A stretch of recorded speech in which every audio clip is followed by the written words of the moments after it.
Okey, dalam soalan ni kita nak tengok Raja sinar, okey, yang menunjukkan kedudukan image. Okey, we want to see the position of image as observed by the observer. Okey, untuk soalan ni, korang kena ingat yang kita belajar dalam video sebelum ni, yang pasal kalau laju, okey, dia jauh dari normal. Kalau dia slow, dia dekat dengan normal. Okay, when the light is faster, it is further from normal. Yang apa? FAST tu. Fast, away, slow, towards. Okay, lepas tu kita kena ingat bahawa normal line adalah 90 degree daripada boundary. Okay, daripada sempadan. Okay, so kita tengok soalan pertama. So ini adalah pemerhati kita. Okay, satu lagi yang korang kena ingat adalah cahaya sentiasa datang daripada objek. Cahaya sentiasa datang daripada objek. Light is from the object. Bila kita nak draw, bila kita nak lukis, kita kena pastikan lukisan kita cahaya tu datang daripada objek. Jadi macam mana maksud dia? So dalam kes ni, okay, kita tengok objek kita ikan. Dalam soalan pertama lah, objek kita ikan. Jadi bila kita lukis garisan tu, okay, bila kita lukis garisan macam ni, kita kena make sure kita punya orang kata arrow tu daripada ikan. Okay, kita kena make sure kita punya arrow tu datang daripada ikan. Sekejap Doh. Okay. Kita kena make sure lukisan kita, benda ni, cahaya tu datang daripada ikan. Okay. Lepas tu, kita kena lukis garisan normal dekat sini. Ni adalah garisan normal kita. Okay. Sekarang ni, dia berada dekat dalam air tadi. Okay.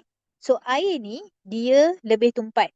Okay. Dia adalah denser, optically denser. Jadi, dia slow lah. Cahaya dekat dalam ni, slow. Jadi, bila dia keluar, ni adalah udara tadi, dia buat apa? Okay, dia akan jadi lagi laju kan? So ingat tak FAST tadi bila dia fast, dia buat apa? Dia akan away normal. Jadi untuk lukis away, dia macam ni lah. Ni adalah away normal. Okay, kalau lah just in case ada yang tertanya-tanya apa yang away-nya, apa yang further-nya. Okay, logik dia macam ni. Ini adalah normal kita. Bila kita kata, contohlah, okay, ni adalah cahaya yang masuk. Kalau cahaya tu tak berubah arah, dia straight line macam ni je kan? Ni maksudnya dia tak ubah apa-apa. Dia tak ubah arah lah. Okay? Tapi kalau dia lagi jauh daripada normal, ginilah cahaya dia. Logik tak? Okay? So ini adalah yang menjauhi normal ataupun yang away normal. Sebab apa? Betul-betul dalam gambar dah nampak dia jauh dari normal. So kalau mendekati macam mana? Lukislah dia dekat dengan normal. Gitu je. Okay? Mendekati normal. Okay? Towards normal. Gitu. Ataupun korang boleh tengok sudut dia lah. Kalau dia sudut dia makin kecil, maksudnya dia makin mendekati normal. Anyway, dalam soalan ni tadi, first cahaya datang daripada objek. Lepas tu, dia sampai dekat sini. Okay, dia akan menjauhi normal sebab dekat udara dia makin laju. Tapi pemerhati ni, apa yang dia akan nampak adalah korang akan lukis, sama je, tarik je balik tadi tapi lukis dalam dotted line. Korang akan lukis agak-agak sampailah atas objek. Sampai atas objek, korang akan lukis. Ini adalah kita punya image. Ni adalah kita punya image. Okay. So, bila kita nak lukis tu, make sure image kita berada di atas objek tu. So, ini adalah gambar lukisan pertama. Okay. So, step pertama adalah cahaya datang daripada objek. Yang kedua, cahaya masuk dalam mata. Yang ketiga, lukis garis putus-putus. Nombor 4, lukis image atas objek. Okay, jadi mari kita cuba tengok kalau tukar situasi. Biasanya sebab asyik kita kan manusia. So, manusia kita akan fikir kita adalah pemerhati. So, pemerhati tengok objek. Tapi pernah je keluar exam, tiba-tiba objek yang tengok ikan yang tengok orang.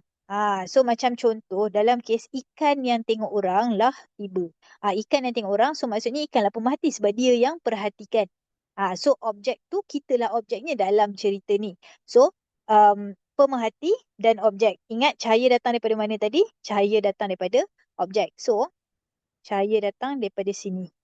Okay, cahaya datang daripada sini masuk dalam air. So, ini adalah kita punya garisan normal. Korang pakai pembaris dalam exam? Pakai pembaris. Jadi, bila dia masuk ke dalam ni, apa jadi pada cahaya tu? Makin laju ke makin slow? Okay, dia akan jadi makin slow. Kenapa? Sebab ketumpatan dia lagi tinggi. So, bila slow, Ulanglah. FAST.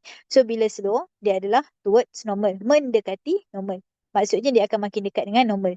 Jadi kita akan lukis mendekati normal masuk ke dalam mata ikan tu. Sebab ikan tu bila kita nak tengok sesuatu, cahaya tu kena masuk dalam mata kita baru kita nampak.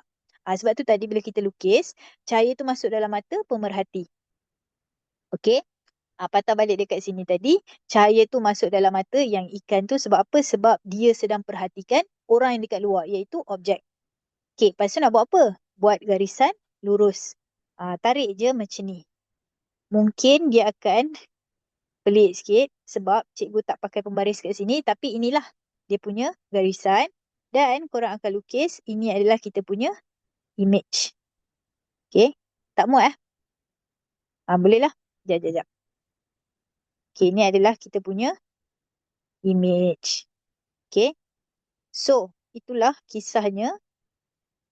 Kalau korang perasan, image berada di atas objek. Okey.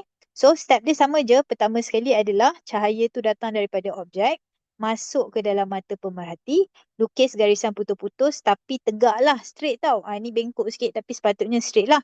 Dan yang terakhir sekali adalah lukis image yang diperhatikan.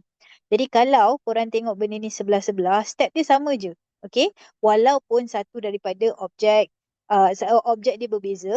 Okey, ada satu daripada ikan, satu lagi orang yang menjadi pemerhati, menjadi objek. Still, step dia adalah sama. Okay. So, kalau dalam exam mungkinlah dia bagi dalam 3 markah gitu untuk lukis. Jadi, pandai-pandailah. Okay. So, ini adalah cara untuk lukis kalau soalan keluar macam ni. Jadi, jangan lupa cubalah buat sendiri. Okay.